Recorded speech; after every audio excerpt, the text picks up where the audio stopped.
The house at 147 Maple Grove wasn't just any house. It was my sanctuary, my childhood home, and most importantly, my grandfather's legacy. I grew up watching him tinker in his workshop, disappearing for hours into the basement that he kept meticulously locked. "One day, Sophie," he would say with a mysterious twinkle in his eyes, "this house will tell you all its secrets." I never understood what he meant until it was almost too late. My name is Sophie Bennett, and this is the story of how my family's greed led them to make the biggest mistake of their lives. A mistake that would reveal a secret worth $47 million in gold. Growing up, I was always different from my sister Madison. While she focused on looking perfect and chasing status, I spent countless hours with Grandpa Edward in his workshop, learning about antiques, history, and the art of patience. Value isn't always visible to the naked eye, he would tell me, carefully restoring old furniture or examining vintage coins. The family dynamic shifted dramatically when Grandpa Edward passed away 5 years ago. My parents, who had always favored Madison, became even more blatant in their preferential treatment. They praised her for marrying a wealthy businessman while criticizing my choice to become a history professor. "When will you get a real job?" Mom would ask during our increasingly tense family dinners. Madison's husband just bought her another vacation home in the Hamptons. I would sit there, quietly eating my food, remembering Grandpa's words about patience and hidden value. Then came the announcement that shattered my world. "We're selling the house," my father declared one Sunday evening. "Madison and James need a bigger place now that they're expecting, and this location is perfect for them." My heart stopped. "But this is Grandpa's house," I protested. "He wanted it to stay in the family." "It is staying in the family," Mom smiled coldly. "With Madison." "I'll buy it," I said immediately. "I have savings. We can arrange a fair price." Madison laughed, that high-pitched, condescending laugh that always made my skin crawl. "On a professor's salary? Please, Sophie, be realistic." That's when my father dropped the final bomb. "Actually, we've already drawn up the papers. We're selling it to Madison for $2. $2? I felt like I'd been punched in the gut. "That's not even. It's a family transfer," my father cut in. "The price is symbolic. Madison and James will take good care of it." "You don't deserve this house," Madison added, examining her manicured nails. "You'll probably turn it into some sort of museum or something equally worthless." I looked at each of their faces, Mom's artificial smile, Dad's stern expression, Madison's smug grin. These weren't the people I grew up with. Greed and status had transformed them into strangers. The sale was processed with stunning speed. Within a week, Madison owned my childhood home for less than the cost of a cup of coffee. She immediately began planning extensive renovations, talking about gutting the entire house, including Grandpa's beloved workshop. But fate had other plans. The night before Madison's contractors were scheduled to begin demolition, I received a mysterious envelope. Inside was a single key and a note written in my grandfather's familiar handwriting. "My dearest Sophie, if you're reading this, then things have happened exactly as I feared they might. The house has been taken from you by those who don't understand its true value. But remember what I taught you. The greatest treasures often lie hidden from those too blind to see them." The enclosed key opens more than just a door. It opens the truth. "With love, Grandpa Edward." P.S. Check the third floorboard from the left in my workshop. Time is of the essence. My hands trembled as I read the note again. After all these years, Grandpa was still looking out for me. I knew I had to act fast. Madison's contractors would arrive at 8 a.m. the next morning. That night, I waited until midnight before driving to my old home. The house looked different now, colder somehow, with Madison's expensive cars parked in the driveway. Using my old key, the one Madison hadn't thought to ask for, I quietly entered through the side door. The workshop was exactly as Grandpa had left it, probably because Madison considered it too beneath her to even enter. I counted 3 floorboards from the left wall and gently pried it up. Inside was another key, larger and older than the first, along with another note. "The truth lies below, but be careful who you trust with it." My heart pounding, I made my way to the basement door. This was the door Grandpa had always kept locked, the one that had fascinated me as a child. The key fit perfectly. As I descended the stairs, the beam of my flashlight revealed something that made me gasp. The basement wasn't just a basement. It was an entrance to something much bigger. Behind a false wall, partially hidden by old shelving, was a massive steel vault door. I stood there, staring at it, understanding flooding through me. All those hours Grandpa spent in the basement, all his mysterious comments about the house's secrets, the way he'd specifically taught me about gold prices and the history of family fortunes.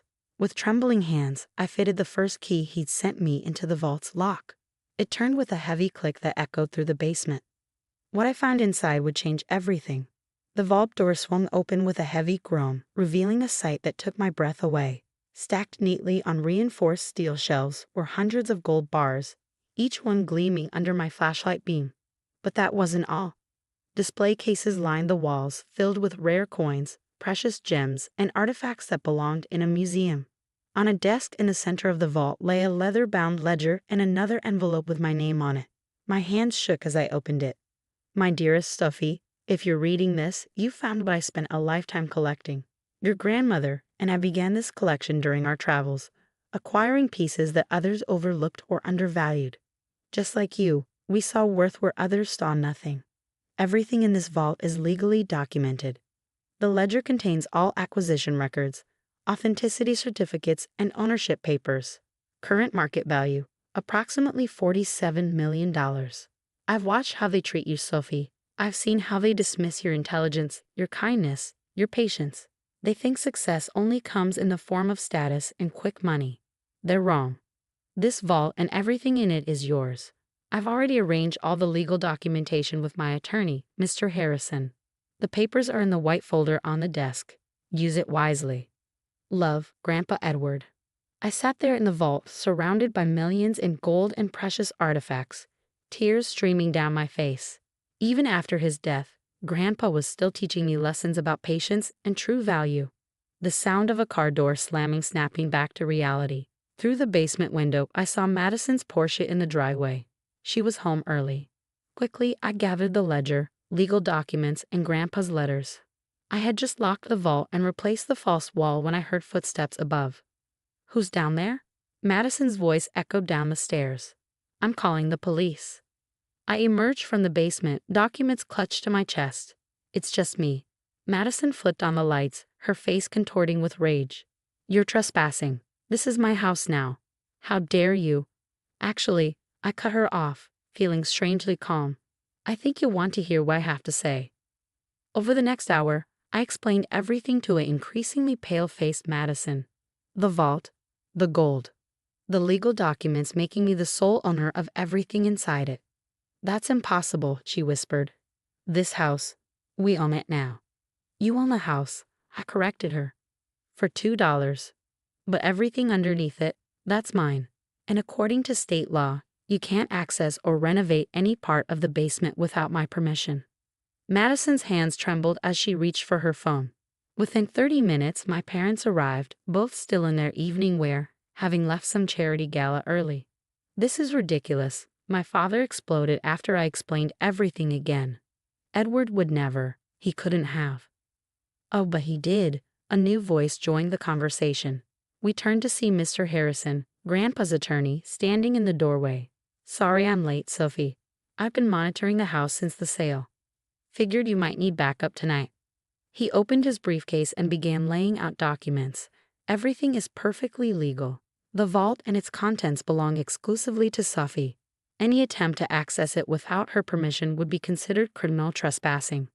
But we're family, my mother pleaded, her voice suddenly soft. Surely we can work something out. Split it fairly. I thought about all the unfair splits over the years. The college fund that went entirely to Madison. The family vacations I wasn't invited to. The house they sold for $2. Actually, I said, standing up straighter, I already have plans for this fortune. The next few months were a whirlwind. With Mr. Harrison's help, I established a foundation in Grandpa Edward's name, dedicated to preserving historical artifacts and providing scholarships to students studying archaeology and history. The gold was carefully sold off, with a portion invested in renovating the old factory district downtown into affordable housing, something Grandpa had always talked about doing. Madison and James had to abandon their renovation plans. They couldn't risk damaging my vault, and the thought of living above $47 million they couldn't touch drove them crazy. They sold the house back to me, for market value this time. I moved back into my childhood home, restored Grandpa's workshop, and turned the vault into a small private museum. The most valuable pieces weren't the gold bars or rare coins. They were Grandpa's notebooks, filled with stories about each artifact he collected. My parents and Madison tried everything to get a piece of the fortune. First came the threats of legal action, which Mr. Harrison quickly shut down. Then came the tearful apologies and claims of family loyalty, which I met with polite but firm refusal. Finally, Madison showed up at my door one rainy evening, mascara running down her face. Her husband's business was failing, and they were about to lose everything. "Please," she begged. "I know I don't deserve it, but I need help." I thought about what Grandpa would do. "I won't give you money," I said finally, "but I'm offering you a job at the foundation. Real work with a fair salary, your choice." She stared at me for a long moment before nodding slowly. These days, the house at 147 Maple Grove is filled with life again. The workshop hosts weekly classes where I teach local kids about history and antiques. Madison, surprisingly, has become quite good at her job at the foundation. Though our relationship remains professional rather than sisterly, my parents still struggle to accept that their disappointing daughter now runs a multi-million-dollar foundation. They send Christmas cards with awkward apologies written inside, which I file away in a drawer. Sometimes late at night, I sit in Grandpa's workshop and read through his notebooks. "Value isn't always visible to the naked eye," he wrote in one. "True worth is found in patience, kindness, and the wisdom to wait for the right moment." The house still has its secrets, but now they're mine to keep. Every creak in the floorboards, every hidden compartment, every shadowy corner holds memories of the man who saw value in me when no one else did. And that, more than all the gold in the world, is the real treasure he left me.